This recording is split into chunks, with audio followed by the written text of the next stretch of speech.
What you're not going to see is bacon and any pork type of product, because pork is a fatty substance. I know they say it's the other white meat. Well, it's just marketing to you. Certainly, pork is something that is corn fed, and pigs aren't naturally corn fed. So when you eat pig, you're actually eating inflammatory chemicals that the pig makes because he's eating corn.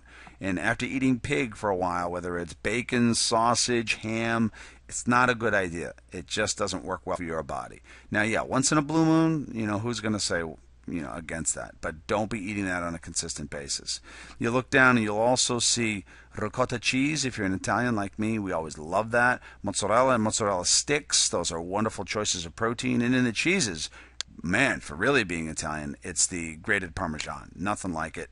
The Reggiano Parmesan, you can get it at BJ's wholesale club for, $14 a pound. I know it sounds like a lot, but it's the greatest cheese on the planet, and it's within your scope for concentrated protein.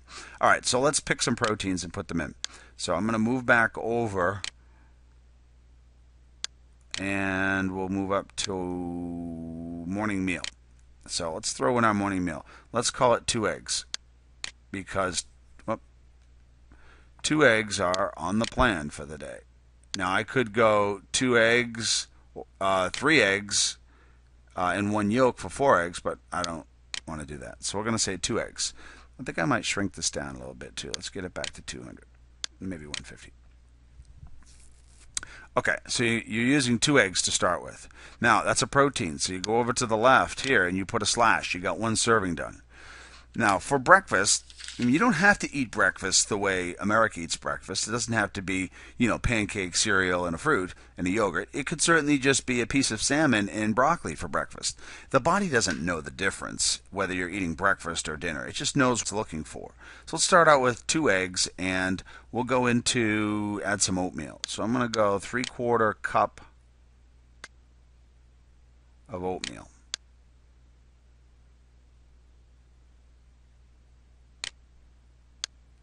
Okay. Of course, that's cooked oatmeal. So 3/4 cup of oatmeal, and oatmeal is a grain. So we can go to the grain section and we can put 1 slash there, which we've done. Then we can go to, let's say we go for Greek yogurt. I don't know if you've ever had Greek yogurt, but I love it. Most people do. So come on, Mr. Penn. Greek yogurt. The Chobani is one pretty good source that everybody loves. They have sweetened and unsweetened. You should choose the unsweetened, but hey, if you don't like it and it's disgusting to you, then switch it and do something different. Go to the they have some that have a little bit of fruit in them. They might have like 90 calories as compared to 60, but they're much better. They're tasty, almost tastes like eating frozen yogurt. You'll love it. And then, let's see, why don't we add an apple? Okay, so an apple's going to be a fruit. Okay, so we're off and running. We just had our breakfast, 6 o'clock in the morning. 2 eggs, 3/4 cup of oatmeal. You can't use that oatmeal that's instant, all that sugar and stuff in it. Just get some Quaker oats or red mill oats or something on the internet, whatever you prepare, whatever you care to do.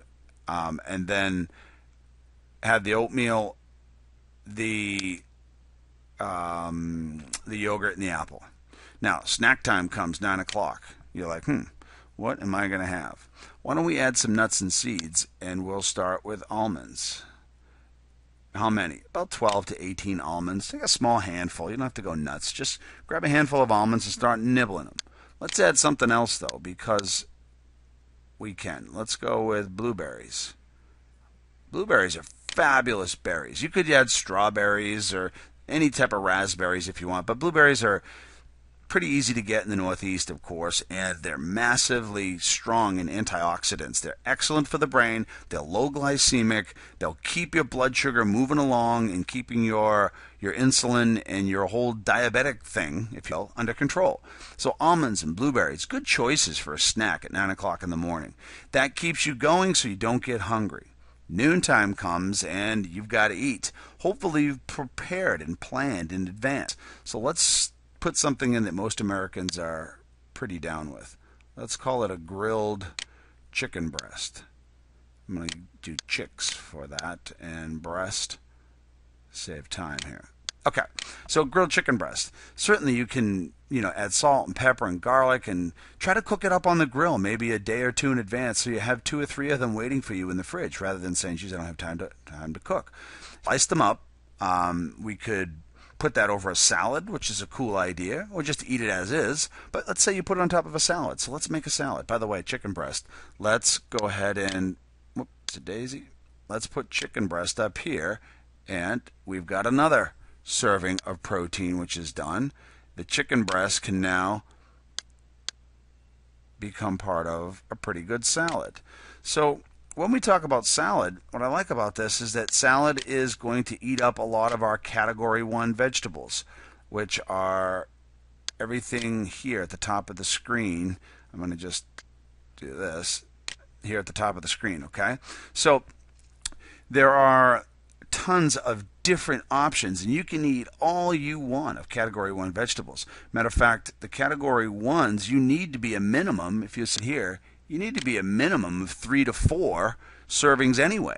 So a great way to get a lot of them into your body and get them out of the way in relationship to your diet and doing your diet menu is to add salad. Now, what kind of salad itself? What kind of greens are we going to choose? Let me go back up and make this a little bit bigger so we can see it easier. Okay, so what type of greens should we choose to go into the salad? Well, I'll tell you what I like. I like baby spinach. Baby spinach is delicious, and it's loaded with nutrients. So you add baby spinach. On top of that, let's say you go with tomato. So you've got tomato. You've got cucumbers. I'll call it cukes. Maybe you add mushroom. I mean, depends on what you like. But if you look up in that zone, come on, you son of a biscuit. All right, let's go over here. Mushroom. You can't put carrot because carrot's not in that one. You could add scallions and spinach. You could put in Swiss chard, kale. I mean, there's a ton of different options in there. You could just about anything that's not a potato or a carrot. Put it into your salad. So now you've built a salad and you got chicken breast on top of it. You could make this in advance before you get to even work. Weekend is obviously going to be that much easier. All right. So how do you dress this thing up? Oh, by the way, I'm not going to mark it in there as far as category 1 vegetables. You know that you need a minimum of 3 to 4. So this is just one way we know we're getting category 1 vegetables. So now you're going to have to dress this up with something.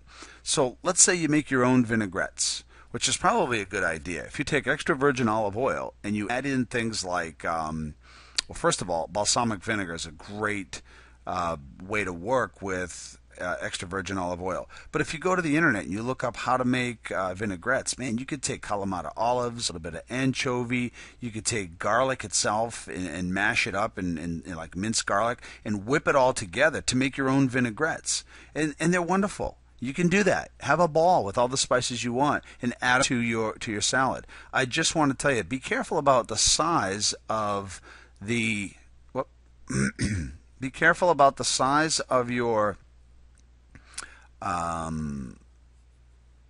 salad, because the amount of extra virgin olive oil, if you come up here and you look, you're going to be doing nothing if that doesn't kick in. You're going to be eating 4 servings, which is a tablespoon apiece. So let's just say you put 2 or 3 tablespoons of olive oil and you mix that in with with balsamic vinegar. Then you add the other things that I mentioned.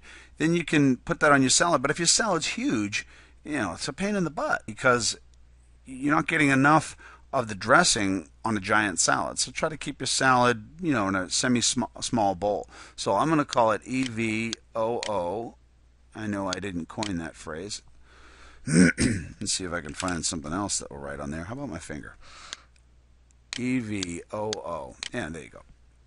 And balsamic. All right, so now you've got those, and let's say you prepare that in advance. Maybe you do, you know, a half a cup of olive oil and balsamic vinegar, and then you add the olives and the anchovies, or you add the minced garlic, or you add the thyme and the rosemary, whatever you want to do. Make that up in advance, and then you can just dump it on your salad, and you'll be good to go. So, but in doing so, you've then taken one of the oils up here, which is good, and you got it out of the way because it's now part of your salad. And of course, even if you just plunk olives into the salad, that in itself is still part of the oil servings. Okay, so one thing that we can do to our salad as well is add beans. Add things like kidney beans. Red kidney beans are a great way to add to get your what do you call it? To get your legumes in.